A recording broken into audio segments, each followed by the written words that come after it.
Assalamu alaikum wa rahmatullahi wa barakatuh. I've got a question that came in which says, please give advice for verbally and mentally abusive parents that weaponize religion to justify their endless needs and demands.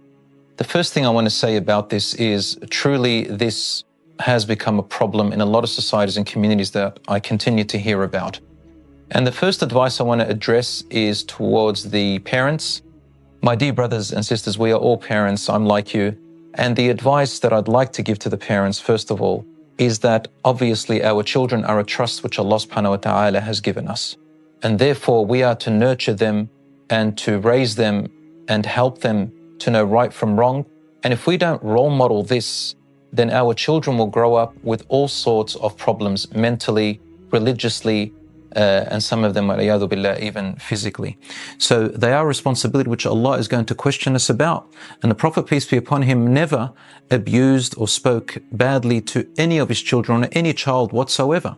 He had a young boy who was 10 years old who wanted to serve the Prophet, peace be upon him, and he served him for 10 years. His name was Anas ibn Malik, was an orphan as well.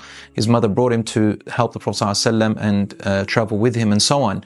And and he says, Wallahi, I never heard from the Prophet, peace be upon him, a single hurtful word from him, even the question of why didn't you do this? So in other words, if I had missed out something that he has asked me to do, and I didn't do it, or I forgot, or I became a little bit careless, he would never even ask me, why didn't you do that?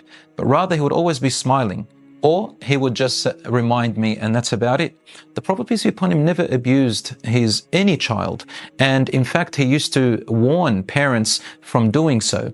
In fact, he used to warn them from even harming them physically. And he says that harming a child physically, verbally, or even mentally and emotionally is forbidden. Allah subhanahu wa ta'ala will ask us about it.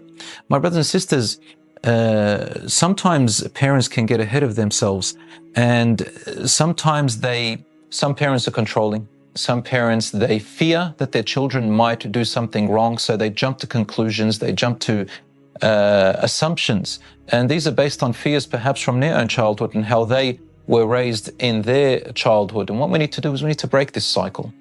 My brothers and sisters, remember that as your children get older, they have to have more of their autonomy and independence bit by bit. And letting go a little bit will be healthier for them.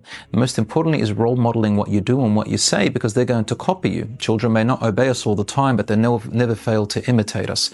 So abusing children and having this extra control over them, especially their private affairs, and to use religious texts for our own benefits is not only forbidden, but could also border on shirk, which means making partners with Allah, to use Allah's verses for our own whims and desires. And Allah subhanahu wa ta'ala did warn about the people before Muhammad sallallahu alaihi wasallam in the Quran. The children of Israel says, "Ishtaru bi ayati Allahi thamanan qalila." They used to buy with the verses of Allah little simple cheap gain. And sometimes in another verse Allah says that they use them for their hawa. Their hawa means their desires. So brothers and sisters, we've got to be very careful in how we use the verses of the Quran when it comes to us. If we're going to use verses to remind our children or hadiths that benefit us in our rights, we must also use the hadiths and obey the verses which talk about our duties towards them. So this is one thing that I wanted to emphasize. Secondly, from our young brothers and sisters, the children, look, with your parents, unfortunately, we cannot change behaviors of other people. And our parents have more of an authority over us in the sense that they are our parents naturally. So you can control your behavior and what you say to them, although you cannot control their behavior. So don't focus on their behavior and changing how they say it, but change how you behave. Of course, there are some parents who go to the point of violence, and some people ask me, can I distance myself a little bit? Can I minimize my presence with my parents if I'm constantly receiving abuse from them? And the answer is yes. Even with parents, a person can distance themselves, although not cut the relationship off completely. Remember, parents are a little bit different to the rest of our relatives, such as the siblings and so on. So with our parents, we try to keep ourselves at a distance where we're safe and good, and we have to try and tolerate and be patient with the words that they say to us. Of course, as we get older and become more mature and adults, we become a bit stronger in what to filter away from their words. If we are in danger, of course, Islam does not command you to stay in the face of danger. You're allowed to move away and protect yourself. But in general, most parents, they want the best for their children, and sometimes they can get ahead of themselves. And look, there's nothing wrong with drawing boundaries if Allah subhanahu wa ta'ala has given you that right.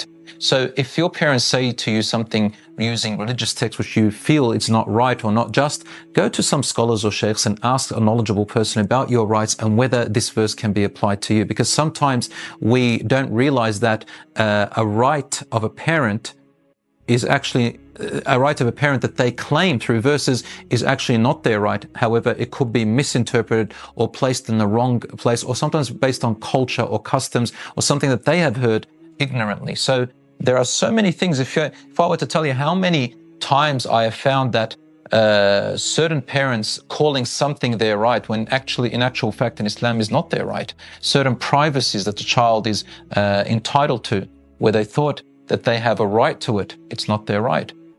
So, brothers and sisters, this world does require patience, and I hope, inshallah, that I've given you some guidelines. At the end of the day, as you get older and you get stronger, your parents will get more frail and weaker. And you know what? We make dua for them. Make dua for them in your prayer, in your sujood. Oh Allah, guide them. Oh Allah, forgive them. Because if Allah subhanahu wa ta'ala guides them, Allah subhanahu wa ta'ala helps to for their hearts to be fixed and righteous, then your life, inshallah, will be better. But what is important for you is to break that cycle with your own children and learn the sunnah and the way of the Prophet sallallahu alaihi wasallam to the best of your ability. I hope, inshallah, this can give you some enlightenment and some guidance. May Allah subhanahu wa ta'ala ease your affairs. Wassalamu alaikum wa rahmatullah.